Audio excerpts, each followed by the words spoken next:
मैं एमडी मुजम्मिल हुसैन और आप सबका स्वागत है द चैनल होलिस्टिक हीलर पे। इस सेशन में हम ऐसे कुछ पॉइंट्स के बारे में बात करेंगे जो ट्रीटमेंट करता है साइकोसिस और एपिलेप्सी का। साइकोसिस एक साइकोलॉजिकल डिसऑर्डर होता है और एपिलेप्सी भी एक न्यूरोलॉजिकल डिसऑर्डर है। दोनों जो डिजीज़ होती हैं वो बहुत ही रेस्टलेसनेस होती है और बहुत ही सोसाइटी में बड़ी दिक्कत हो जाती है इन प्रॉब्लम्स को फेस करने के लिए। ये गोस्ट पॉइंट्स लिस्ट है एक बुक में जिनका नाम है Sun Simiao in the book of Qian Jin Yao Fang. तो ये बुक का नाम है और मियाओ ये राइटर का नाम है। इन्होंने बहुत अच्छे पॉइंट्स के बारे में बताया है जिसको हम ट्रीटमेंट साइकोसिस और एपिलेप्सी में कर सकते हैं।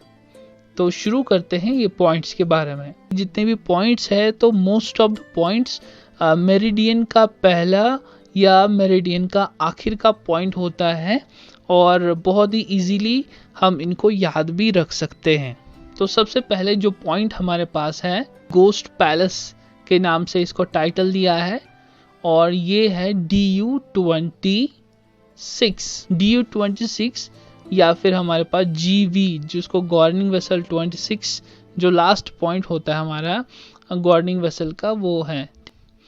इसकी जो लोकेशन होती है हमारे अपर लिप और lower tip of the nostril.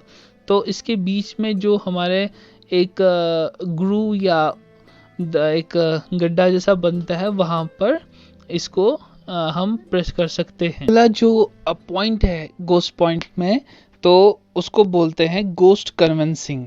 तो गोस्ट कन्विंसिंग में जो पॉइंट है वो है LU11 या लंग 11 होता है। इसकी जो लोकेशन होते हैं ऑन रेडियल साइड की तरफ है, अंगूठे की तरफ, about 0.5 cun posterior to the root of the nail. Corner of the nail, जो कॉर्नर ऑफ द नेल है यानी अगर हम एनाटॉमिकल पोजीशन के हिसाब से देखेंगे तो रेडियल साइड की तरफ जो LU11 है वहाँ पर पोस्टीरियर, थोड़ा सा पोस्टीरियर की तरफ 0.5 यानी जो कॉर्नर है उसके थोड़ा पीछे की तरफ ये इसका जो पॉइंट है वो है। अगला जो पॉइंट है वो है गोस्ट फोर्ट्रेस। गोस्ट फोर्ट्रेस में जो पॉइंट है वो है SP1 स्प्लीन 1। तो स्प्लीन 1 यानी कहाँ पर होगा, ये हमारे बिग टो के इनसाइड होगा on the medial side of the big toe 0.1 cun posterior to the angle of the nail. तो 0.1 कन पोस्टीरियर हल्का सा पीछे की तरफ। अगला जो पॉइंट है वो है गोस्ट हार्ट। ये पॉइंट है हमारे पास PC7। इसकी जो लोकेशन अगर होगी तो depression of the mid of the transverse crease of the wrist between the tendons of palmaris longus and flexor carpi radialis. तो फ्लेक्सर कार्पी रेडियलिस और पाल्मरिस लॉन्गस के बीच में ये पॉइंट होता है जिसको PC7 कहते हैं। अगला जो पॉइंट है उसको बोलते हैं गोस्ट रोड। वो है UB62 या ब्लैडर यानी यूरिनरी ब्लैडर या BL जिसको हम बोलते हैं, तो ब्लैडर 62 है। इसकी जो लोकेशन है वो है in the depression of inferior margin of lateral मेल्यूलस।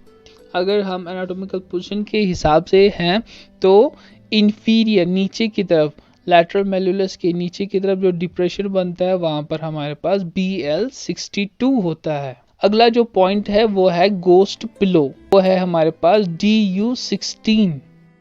तो DU16 कह सकते हैं या फिर आप GV16 कह सकते हैं। इसका जो location directly below the external occipital protuberance, जो हमारे पास ऑक्सीपिटल बोन होती है उसके हल्का सा नीचे की तरफ होता है।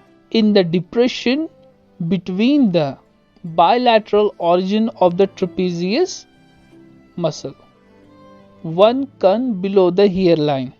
यानी ये जो हमारे पास GV16 होता है, GV16 हल्का सा, GV15 और GV16 बहुत ही आसपास ही है, बहुत हल्का सा इसमें फ़र्क होता है। और ये जो पॉइंट होता है ये GV16 एक कण के ही आसपास ये पॉइंट हम इसको लोकेट कर सकते हैं। जो एक्सटर्नल ऑक्सीपिटल प्रोट्रूबरेंस जो हमें फील होता है उसके एक कण नीचे की तरफ, और बिटवीन द ट्रेपेजियस, जो दो ट्रेपेजियस मसल के जो टेंडन्स होते हैं उसके बीच में ये पॉइंट हम इजीली लोकेट कर सकते हैं। अगला जो पॉइंट है वो है गोस्ट बेड। ये पॉइंट है हमारे लिए ST6। ST6 या स्टोमक 6, इसकी जो लोकेशन होती है 1 finger breadth and anterior superior to the angle of mandible at the prominence of masseter muscle when teeth are clenched। तो ये जो ST6 है ये हमारे पास जब हमारा कॉर्नर ऑफ द माउथ है, मैंडिबल, खासतौर पर मैंडिबल का जो कॉर्नर है तो वहाँ पर ये पॉइंट होता है मैसेटर मसल के आसपास ही पॉइंट होता है। मैसेटर मसल जो हमारे पास मैस्टिकेशन के लिए बहुत ही इंपॉर्टेंट मसल होती है। अगला जो पॉइंट है वो है गोस्ट सिटी।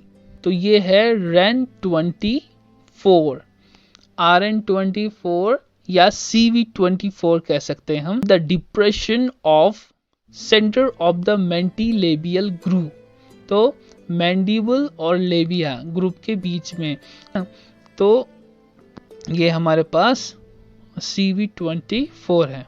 अगला जो पॉइंट है गोस्ट केव, तो ये हमारे पास है PC8, पेरिकार्डियम 8। ये अगर हम देखेंगे तो हमारे हथेली के बीच में ये पॉइंट इजीली लोकेट होता है। तो on the palm of the hand between the second and third metacarpal proximal to the metacarpophalangeal joint, तो मेटाकार्पोफ्लैंजियल जॉइंट के पास में सेकंड और थर्ड मेटाकार्पल के बीच में होता है। टेक्स्ट इस तरह से भी बोलते हैं कि थर्ड और फोर्थ के बीच में भी बोलते हैं, लेकिन एग्जैक्ट लोकेशन के लिए आप बिटवीन, मतलब जो पाम है उसके बीचों बीच ये जो पॉइंट होता है PC8 बहुत ही अच्छा पॉइंट होता है। ये जो न्यूरोलॉजिकल या फिर साइकोलॉजिकल जो डिसऑर्डर है उसको ठीक करने के लिए। अगला जो पॉइंट है वो गोस्ट हॉल के लिए है, ये है DU23 या GV governing vessel 23 on the midline of the cranium 1.0 cun behind the anterior hair line. तो ये जो है हमारे पास GV गॉर्निंग वेसल है 23, तो यानी जो हमारे आगे की तरफ जो हेयर लाइन है वह एक कन पीछे की तरफ हल्का सा ये दबा सकते हैं। अगला जो पॉइंट है वो है गोस्ट हिडन, वो है RN1 या CV1 कंसेप्चुअल वेसल का 1 है।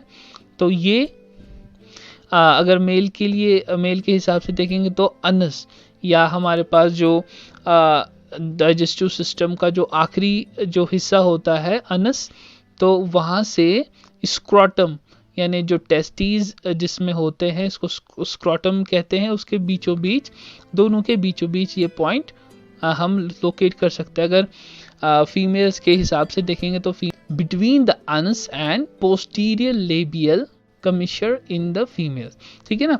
तो जो हमारे पास जो दो labia majora and labia minora होती है, तो लिबिया मेजोरा के दोनों जो जॉइन होते हैं नीचे की तरफ फीमेल्स में, वहाँ से अनस के बीचों बीच ये पॉइंट हम इसको लोकेट कर सकते हैं। अगला जो है वो है गोस्ट ऑफिशियल, इसके लिए जो पॉइंट है CU11। तो CU11 बहुत ही सिंपल, इसको हम लोकेट कर सकते हैं एल्बो को फ्लैक्स करके, और जो लैटरल एपिकोंडाइल ऑफ ह्यूमरस है वहाँ पर ये पॉइंट इजीली लोकेट होता है। When the elbow is flexed the point is easily found in the depression of the lateral end of transverse cubital crease। जो cubital fossa होता है उसका जो ऊपर वाली जो बेस होती है उसी के lateral side में easily हम उसको फील कर सकते हैं। Midway between the LU5 and lateral epicondyle of the humerus.